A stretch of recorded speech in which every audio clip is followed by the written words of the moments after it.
아멘.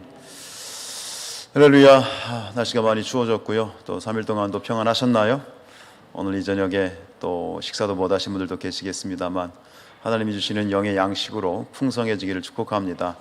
오늘 최저 기온이 영하 6도, 내일은 영하 8도까지 떨어진다고 하는데, 그래도 낮에도 오늘 기온이 거의 영상 1도인가 2도까지밖에 안 올라갔습니다만 오늘도 수요 전도대가 또 앞에 나가서 열심히 전도를 하셨습니다. 너무 감사를 드리고요. 여러분 이렇게 그림으로만 보지 마시고 이 사진 속에 찍히시길 축복합니다.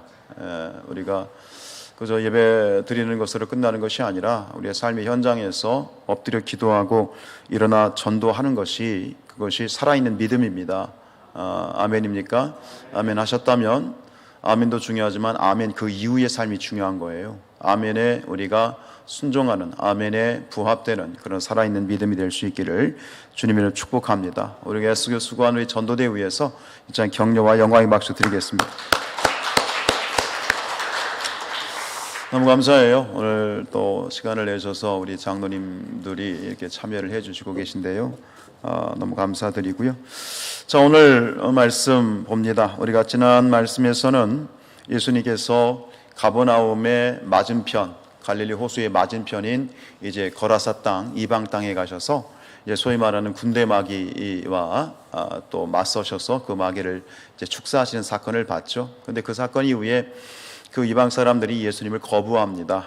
거부해서 예수님을 떠나시기를 간청하죠. 그래서 예수님이 다시 돌아오시게 되는데, 다시 돌아오셔서 오신 것이 이제 갈릴리 가버나움에 오시게 되죠.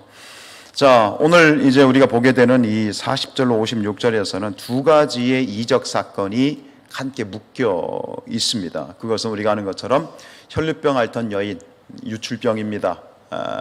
유출병, 혈루병, 여인만이 가지고 있는 병이죠. 그 혈루병을 앓던 여인, 그리고 또 하나는 그 여인이 치유를 받고 또 회당장 야이로에게 외동딸이 하나 있었는데 그 딸이 이제 죽었죠. 죽었다가 다시 소생하는 그 두 가지 사건이 같이 어우러져 있습니다. 우리 40절 읽겠습니다. 예수께서 돌아오심에 무리가 환영하니 이는 다 기다렸음이러라. 예수님이 돌아오셨는데, 예수님이 돌아오시기를 그 가버나움에 있는 사람들이, 유대인들이 오매불망 너무나도 예수님을 갈망하며 기다리고 있었고, 예수님이 오시자 이 사람들이 예수님을 웰컴, 너무나도 크게 환영을 하고 있습니다.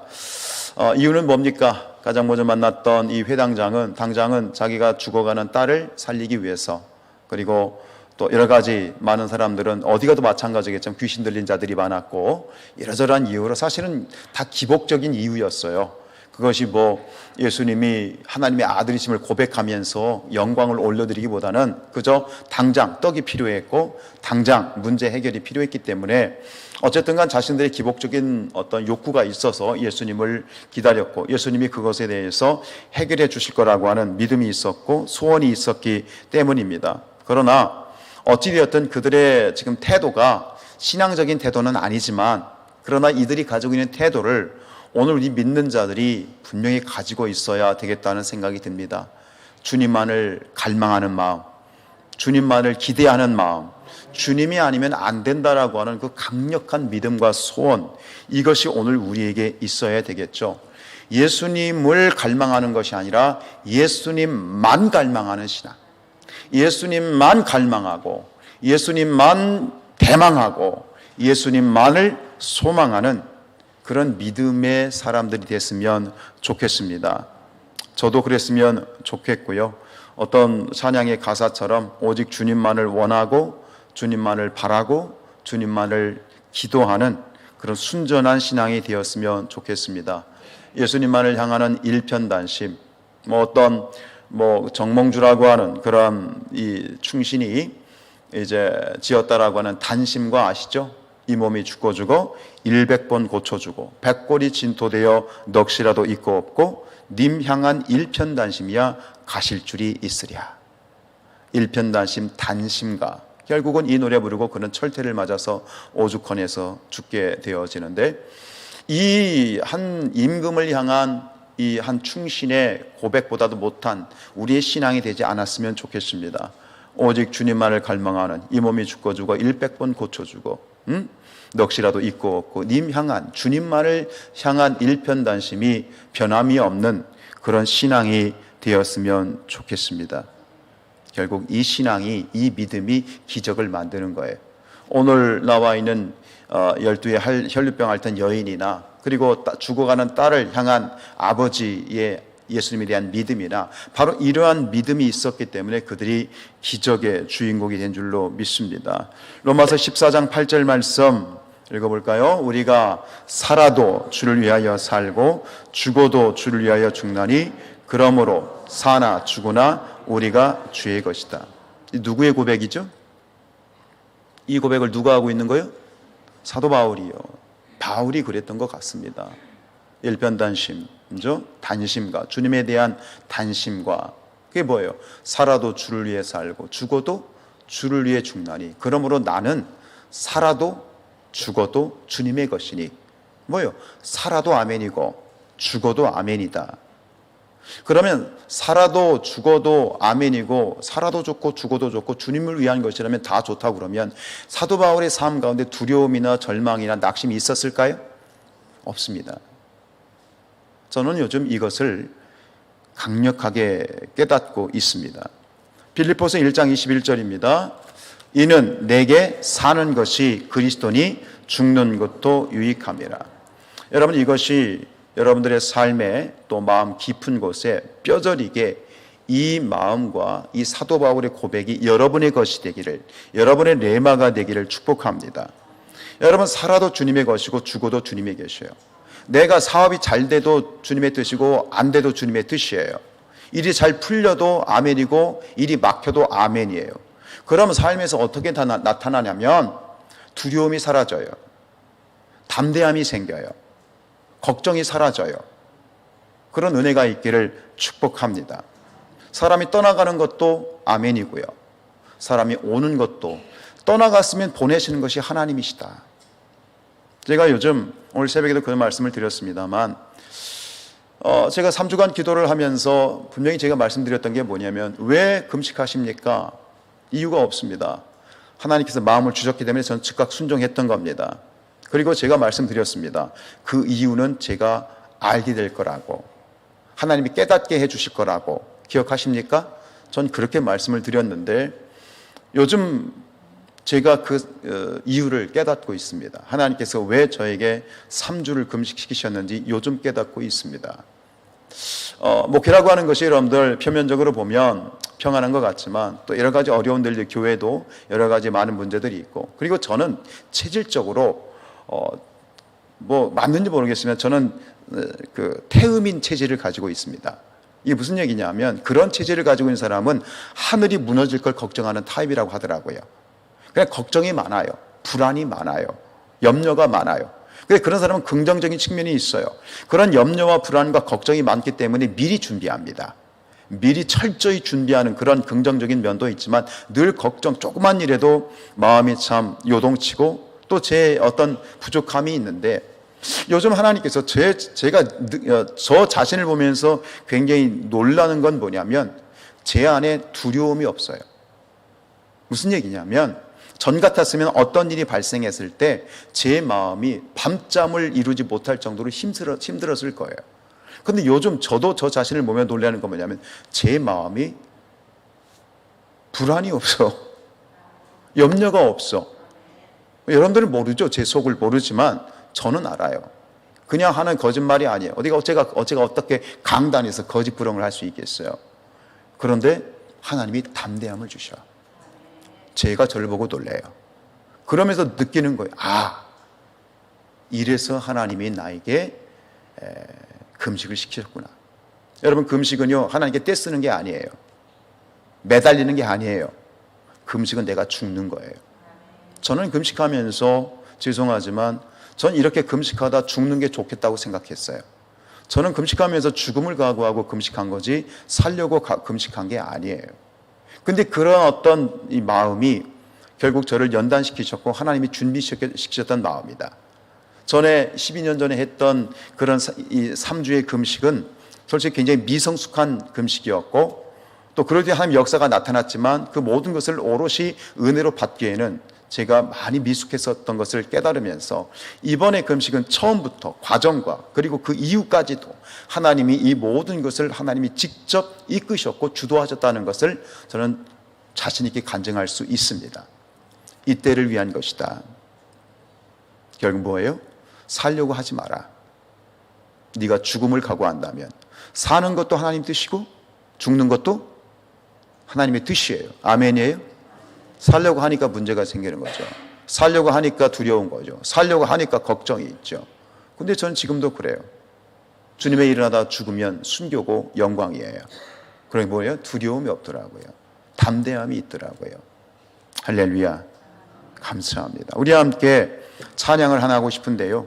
우리가 잘 아는 찬양, 이제 내가 살아도 주를 위해 살고 이제 내가 죽어도 주를 위해 죽네. 이 가사를 묵상하시면서 우리의 믿음을 다시 한번 우리가 되새겨보는 시간이었으면 좋겠습니다. 함께 찬양합시다. 이제 내가 살아도 이제 내가 살아도 주 위에 살고 이제 내가 죽어도 이제 내가 죽어도 주 위에 죽네. 하늘 영광 보여주며 하늘 영광 보여주며 나로라 하네. 할렐루야 할렐루야 찬송하며 주께 감히 그러므로 나는 사나 죽으나 주님의 것이요 사나 죽으나 사나 죽으나 나를 위해 빌리신 내 주님의 것이요. 할렐루야. 여러분 마음에 두려움이 있으세요? 걱정이 있으세요? 이유는 아직 내가 주인 되어 있기 때문이에요. 하나님의 일은 하나님이 하세요. 아멘이에요? 믿음으로 나가면 돼요. 주님 바라보면 돼요. 내가 하다가 안 되면 실패하면 하나님이 하시는 거예요. 근데 왜 두려워하세요? 뭘 걱정하세요? 그건 사단의 마음입니다. 걱정하지 마십시오. 두려워하지 마십시오. 주님께 맡기십시오. 그 마음이 여러분 안에 충만하기를 주님의 이름으로 축복합니다. 오직 믿음이지요. 예수님을 가장 많은 사람들이 예수님을 웰컴했지만 가장 예수님을 간절히 원했고 가장 먼저 달려온 사람이 있었어요. 그 사람은 누구였어요? 야이로라고 하는 사람입니다. 야이로는 회당장이었죠. 우리 41절 42절 상반절을 읽습니다. 이에 회당장인 야이로라 하는 사람이 와서 예수의 발 아래에 엎드려 자기 집에 오시기를 간구하니 이는 자기에게 12살 된 외딸이 있어 죽어감이라 하시는 내용이 있죠. 회당장, 야이로는 회당장이에요. 이게 회당장이라고 하는 것은 당시 있던 시나고그 회당의 장이죠. 회당을 이끄는 그러한 총감독인데 이것은 히브리어 야이르에서 나왔는데 야이르가 무슨 뜻이냐면 그가 깨우칠 것이다 라는 뜻을 가지고 있는데요. 이것은 회당장이라는 직책과 너무나 잘 어울리는 그러한 이름인 것 같아요. 그런데 이 사람이 말이죠. 회당장이 하는 업무는 뭐냐면 회당에서 재판을 주관해요. 회당은 재판도 했거든요. 그리고 이런 성경 설교자, 성경 봉독자들을 선정하는 것, 예배위원을 세우는 거, 그리고 설교를 또 감독하는 그런 사람이었어요. 그러니까 굉장히 보면 사회적으로 영향력이 있고요. 교회로 보면 굉장히 원록, 장로님 그러한 원로급이었고요. 그러니까 굉장히 지체 높은 양반, 어린 사람이 아니에요. 나이도 있을 것이고 그리고 학식도 있을 것이고 여러 가지로 모든 것을 갖춘 어떤 신앙적인 종교적인 엘리트였을 것입니다. 그런데 이 사람이 지금 예수님을 발 동동거리면서 기다리다가 예수님이 오시니까 그 앞에서 어떻게 해요? 예수님의 어디에? 발 앞에, 땅바닥에 말이죠. 예수님 발 앞에 땅바닥에 넙죽 엎드리고 이렇게 간절히 간청하는 거예요. 예수님 우리 집으로 갑시다. 왜요? 딸이 죽어가고 있어요. 하나밖에 없는 외동딸이 죽어가고 있어요. 근데 이 모습은 이게 그냥 저 사람 믿음이 좋은가 보다 이 정도 차원이 아니라 그 회당장인 지체 높은 양반이 예수님의 발 앞에 엎드렸다는 것은 당시 사회적으로 보면 이건 굉장히 파격적이고 이례적인 거예요. 우리야 예수님이 죽고 못 사는 분이지만 당시 예수님은 그런 분은 아니었어요.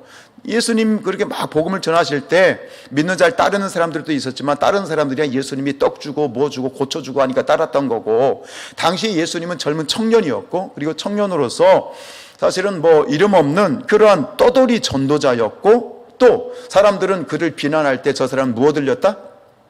귀신 들렸다고. 예수님의 어머니가 동생들이 찾아온 이유가 뭐였어? 예수님 귀신 들렸다고 잡으러 온 거 아니에요. 그러니까 굉장히 떠돌이 전도자이고 또 귀신이 들렸다고 할 정도로 그렇게 굉장히 아주 안정되지 않은 그런 한 청년, 무명의 청년이었는데 그 앞에 가서 정말 자기를 낮출 수 있는 최고의 행위 아니에요? 땅바닥에 엎드려서 예수님의 발을 부여잡은 거예요. 예수님, 내 딸을 고쳐 주십시오. 이 정도 돼야 기적이 나타나는 거예요. 여러분, 주님 앞에 체면 차리지 마세요. 예수님께 체면이요? 예수님께 체면 차리면 하나님도 체면 차리세요. 예수님 앞에는 절대 체면 차리는 게 아니에요. 다윗을 보십시오. 왕이 하나님 앞에 어떻게 해요? 자기 속살이 드러나서 춤추잖아요. 왜 교회 하나님 앞에 체면 차리시고 체면 차리지 마시기 바랍니다. 그럼 절대 기적을 맛볼 수가 없어요. 깊이 있는 주님의 은혜를 맛볼 수가 없어요. 할렐루야. 체면 다 내려놓으세요. 왜 하나님 앞에서 체면 차리세요? 그건 세상이나 차리시고요. 어쨌든 간 이 지금 사람이 말이에요, 외동딸 죽어가고 있어요. 목숨보다 중요한 게 어디 있어? 그렇죠? 목숨보다 중요한 게 어디 있어? 내 딸 사랑하는 금정이업 하나밖에 없는 외동딸이 죽어가고 있으니 그 뭐가 있어? 그 체면이고 뭐 있어? 지금 내 딸이 죽어가고 있는데. 마가복음 8장 36절 37절 읽습니다. 사람이 만일 온 천하를 얻고도 자기 목숨을 잃으면 무엇이 유익하리요? 사람이 무엇을 주고 자기 목숨과 바꾸겠는가? 천하보다 귀한 게 뭐예요? 자기 목숨이에요. 여러분의 생명을 지키고 계신가요? 여러분의 생명이 보장되어 있어요? 아멘이죠? 왜요? 예수님 때문이에요. 여러분, 예수님께서 우리에게 주신 게 뭐예요? 예수님께서 우리가 예수님을 믿음으로 말미암아 예수님께 우리에게 주신 게 뭡니까? 뭘 주셨어요? 생명 주셨잖아요. 아멘. 생명 주셨잖아요. 이래서 우리가 예수님을 믿어야 되는 거예요. 예수님 믿으면 좀 삶이 더 좋아지고 더 윤택해지는 차원이 아니에요. 주일에 말씀드렸잖아요. 예수님을 믿고 안 믿고는 생명의 문제라. 아멘. 이게 우리 정체성이에요. 자신 있게 얘기하세요. 예수 안에 생명이 있다. 그러니까 주일에 계속 우리가 예수님은 누구신가, 요한이 얘기하고 있는 7가지 예수님은 누구신가, 나는 누구인가, 에고 에이미, 우리가 2가지를 얘기했어요. 나는 뭐다? 생명의 떡이다. 나는 두 번째는 뭐예요? 나는 세상의 빛이라고 했잖아요. 뒤에 보면 뭐라고 했어요? 요한복음 1장 4절에 보면 나는 생명의 빛이다. 나는 길이요 진리요 생명이다. 나는 부활이요 생명이다. 그러니까 결국 보면은요, 예수님이 당신을 얘기할 때 그 모든 것의 핵심은 뭐냐면 생명이었어요. 다음 주에 여러분, 양의 문이야, 선한 목자야, 그리고 나는 선한 포도나무야. 그 안에도 양의 문이고 선한 목자고 그리고 포도나무도 결국 무엇으로 귀결되느냐? 뭐야? 생명이에요. 생명. 여러분, 예수님이 우리에게 생명을 주셨어요. 아멘이에요. 얼마나 감사하고 영광스러운. 세상에 생명보다 귀한 게 어디 있어요? 생명보다 귀한 게 어디 있어? 그런데 예수님이 우리에게 생명을 주셨는데 그 생명은 이 땅에서 끝나는 생명이 아니라 저 영원까지 이끄는 영원한 생명, 예수께서 우리에게 주신 것은 바로 그 영원한 생명인 줄로 믿습니다. 지금 이 야이로는 뭐가 필요해? 딸의 생명이 필요해. 딸이 죽어가고 있어. 생명에 대한 간구함이 있어. 사슴이 시냇물을 찾아 갈급함같이 생명에 대한 간구함이 있고 생명에 대한 갈망이 있는 사람은 생명이 있는 곳에 냄새를 맡는 거야. 생명을 찾는 자들, 이 땅에서의 삶이 전부이고 이 땅에서 잘 먹고 잘 살고 등 따시면 그게 전부인 사람들은요 생명을 찾지 않습니다만, 그 안에 영원한 생명을 찾는 자들은 생명의 냄새를 맡는 거예요. 생명이 필요한 자에게 지금 그 생명이 있는 곳으로 이끌려 가고 있는 거예요. 그 생명이 누구에게 있어요? 누구에게 있어요? 예수 안에 있잖아요. 그 이들이 지금 누구를 찾는 거야? 생명을 찾죠. 왜요? 예수님이 생명이시란 말이에요. 여러분들이 왜 이 밤에 나오셨어요? 여러분들이 그냥 의무적으로 나오신 분도 계셔요. 내가 장로니까, 내가 권사니까 의무적으로 나오신 분들도 계시겠지만, 의무적이든 어쨌든 우리가 이곳에 나온 것은 이곳에 무엇이 있기 때문입니까? 예수 생명이 있기 때문인 거예요. 할렐루야! 우리 성산교회가 예수 생명에 충만할지어다. 오늘 이 시간에 예배한 여러분들이 어떤 목적과 어떤 태도와 어떤 자세로 나왔든 이 자리는 예수 생명이 충만한 곳이고, 이곳에서 1시간 예배하고 돌아가는 여러분들에게 집에 돌아갈 그 삶, 그때 바로 여러분의 예수의 생명이 충만해서 그렇게 집으로 돌아가시고 남아있는 모든 삶들을 그렇게 충만하게 사시기를 주님의 이름으로 축복합니다. 근데 여기서 재미있는 사실 하나가 있어요. 여기서는 지금 이 똑같은 사건이 마태복음과 마가복음에도 나와 있는데요, 마태와 마가는 이 야이로의 딸을 그냥 내 딸, 내 어린 딸로만 표현하고 있는데요, 누가는 조금 더 굉장히 구체적으로 표현하고 있어요. 이 딸에 대해서 두 가지를 구체적으로 표현하죠. 뭐죠? 첫 번째는 이 딸이 어떤 딸? 외동딸, 무남동녀, 무남은 모르겠습니다. 어쨌든 간 외동딸이야. 또 하나를 밝히고 있어요. 이 딸이 몇 살? 12살. 이게 마태, 마가에는 안 나와. 누가만 독특하게 기록하고 있어. 근데 여기에 주목해야 돼. 이 딸은 12살이었다. 그런데 오늘 두 가지의 이야기가 섞여 있어요.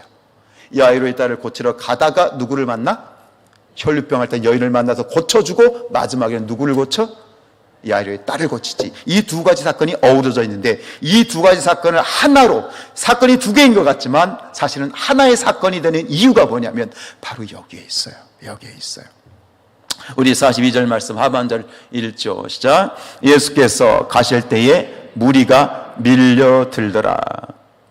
예수님이 이제 회당장 야이로의 집으로 딱 가는데 사람들이 그냥 벌떼와 같이 몰려드는데, 이 무리가 몰려들더라라는 말을 직역하면 어떤 뜻이 되냐면 무리들이 그를 질식시키고 있었다. 여러분 이태원 사건 아시죠?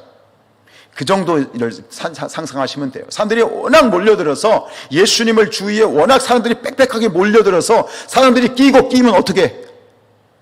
질식해서 죽어요. 그런 경험들 하잖아요. 옛날에 막 아이들이 막 그런 경험이 있어. 막 엎어지면, 땅바닥에 엎어지면 막 쌓고 맨 밑에 있는 어떻게? 죽어. 야! 뭐 이렇게 되잖아. 사람들이 그냥 서 있는데 그 질식 쌓였다는 얘기는 어마어마하게 빽빽하게 막 정말 빈틈없이 질식사할 정도로 그렇게 군중들이 모여들었다는 거예요. 근데 그때 예수님께서 뭐라고 말씀하시면, 야, 누가 나한테 손댔냐 그러니까 베드로가 뻥치지. 아니, 이렇게 많은데 손댄 사람이 한둘이야?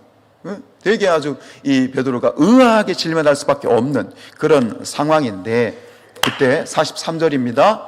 시작. 이에 12해를 혈루증으로 앓는 중에 아무에게도 고침을 받던 여자가 나타납니다. 자, 보세요. 야이로의 딸이 몇 살?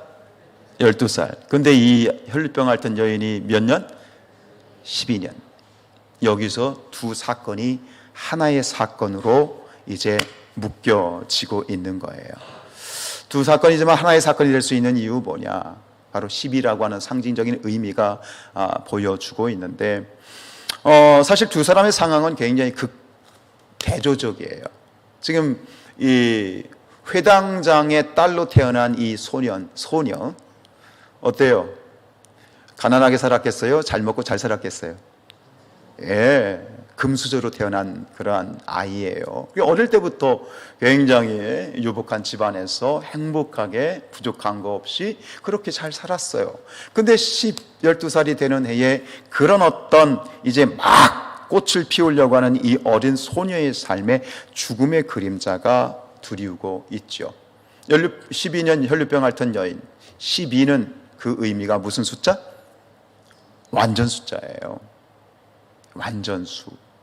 그러니까 이 12년 동안 여인은 혈류병을 앓았어요. 그리고 이 혈류병이라는 것이 1, 2년도 아니고 몸에서 피가 계속 흐르는 유출병이에요.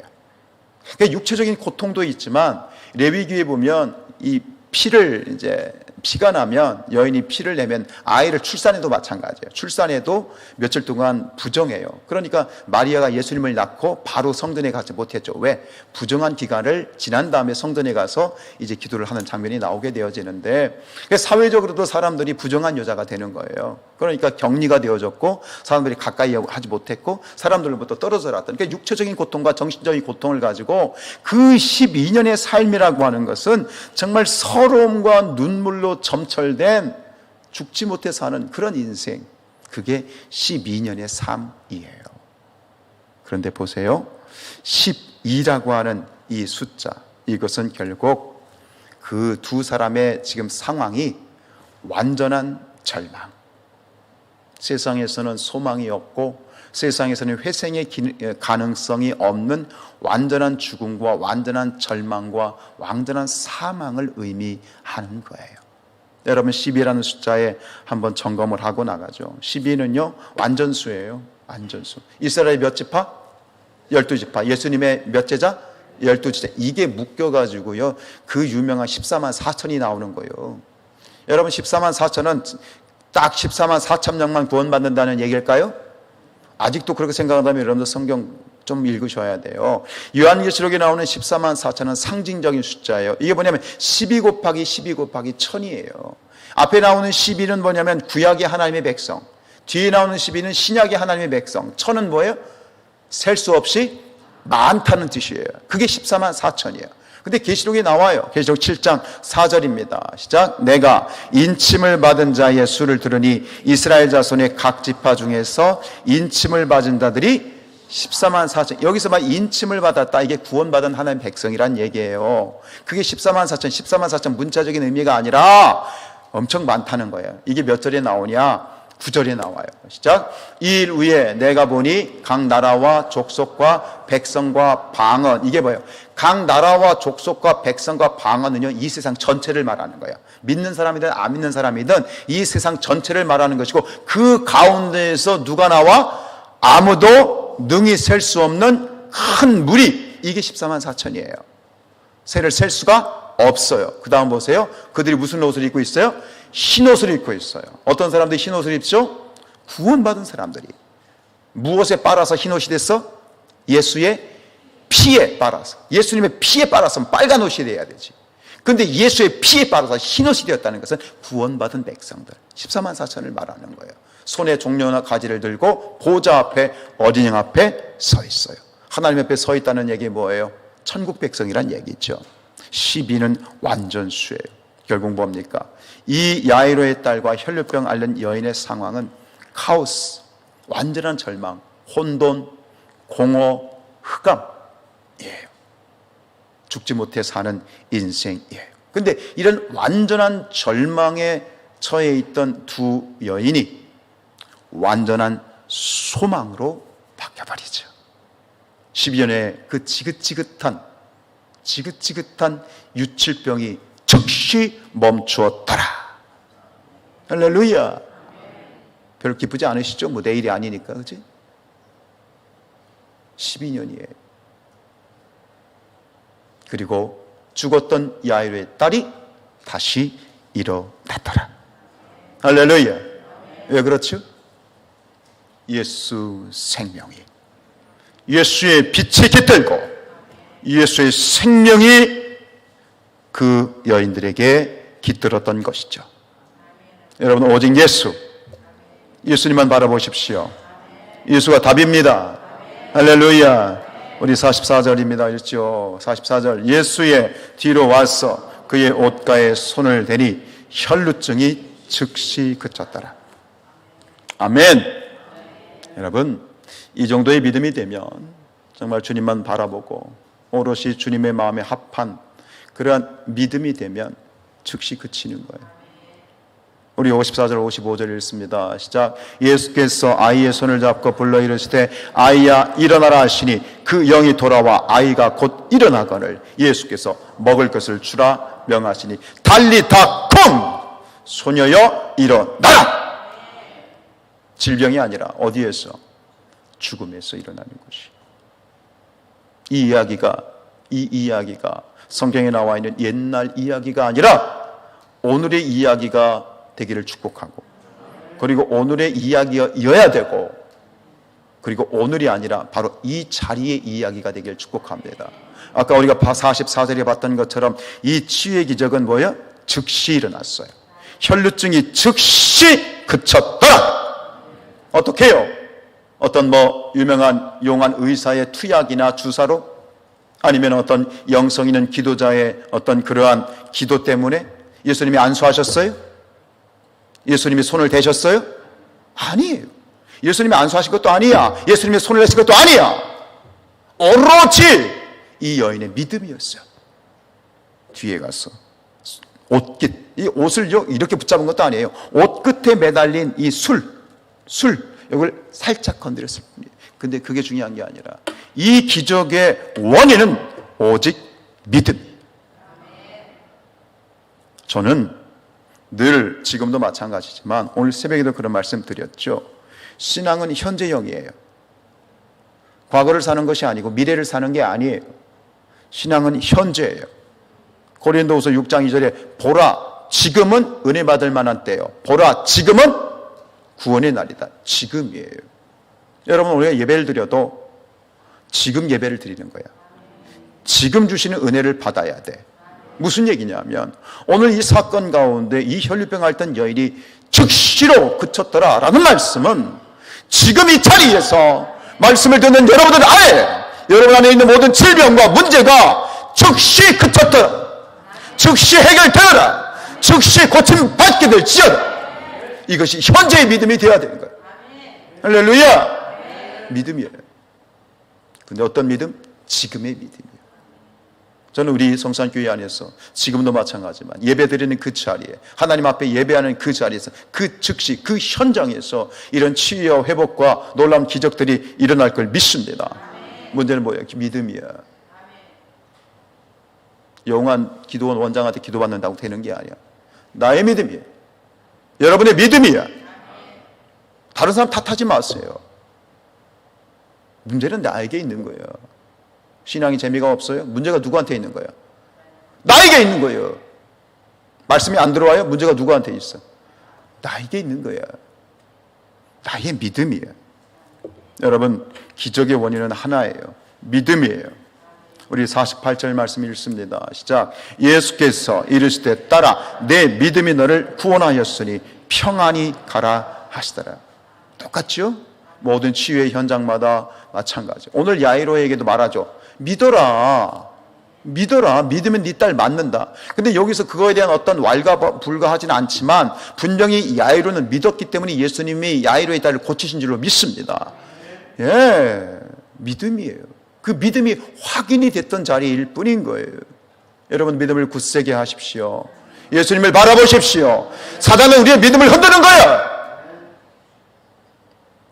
믿음의 주 온전하게 계시는 예수를 바라본다는 것은 뭐냐면 믿음을 세우는 거예요. 그 어떤 것도 내 믿음을 흐트러치지 못하고 내 믿음을 흔들지 못하도록 지키는 것은 내가 지켜야지. 핑계대지 말아요. 이러저러 문제 핑계대지 말아요. 그건 믿음이 아니에요. 믿음에는 핑계가 없어요. 왜요? 죽어도 하나님 뜻이고 살아도 하나님의 뜻이고 잘 돼도 하나님 뜻이고 안 돼도 하나님 뜻이고. 아멘. 그게 믿음이에요. 그 믿음을 오롯이 세우시기를 축복합니다. 여러분, 아까도 말씀드렸잖아요. 이게 예수님이 질식할 정도로 말이죠. 엄청난 사람들이 몰려들었어요. 엄청난 사람이 예수님을 만졌어. 그리고 예수님을 만진 사람 중에는 또 병자들도 있을 것이야. 근데 그 많은 군중들이 예수님을 만지고 옷깃을 만지고 부대끼고 했을 텐데, 근데 고침받은 사람은 한 사람밖에 없어요. 뭐예요? 믿음의 사람이에요. 예수님을 믿으세요? 믿으세요? 그냥 믿지 마시고 절대적으로 믿으세요. 이게 담대함이 아닐까요?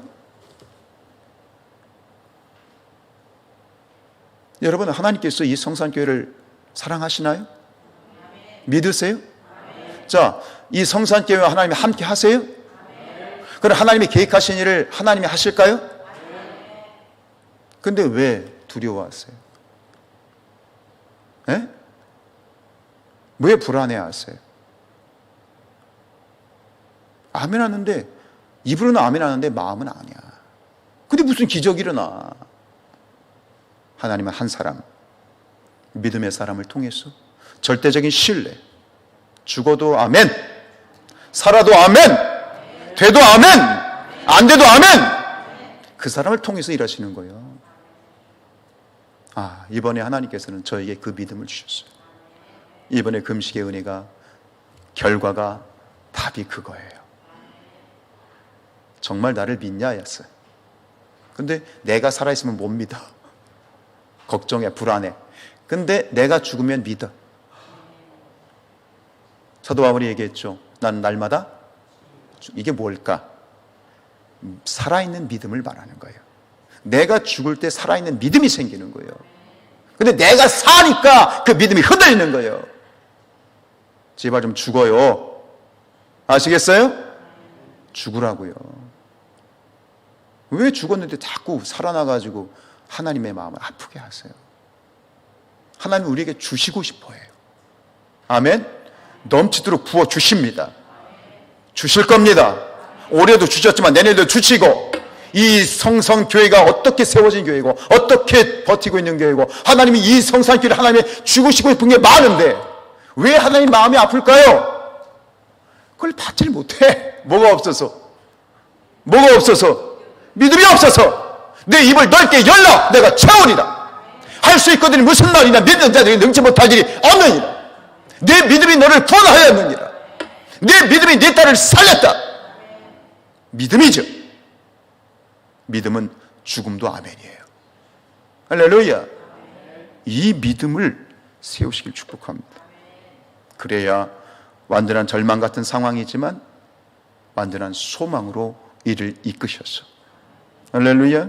우리 마지막 한 구절 읽고 마칩니다. 야고보서 1장 6, 7절 시작. 오직 믿음으로 구하고 조금도 의심하지 말라. 의심하는 자는 마치 바람에 밀려 요동하는 바다 물결 같으니 이런 사람은 무엇이든지 죽게 얻기를 생각하지 말라.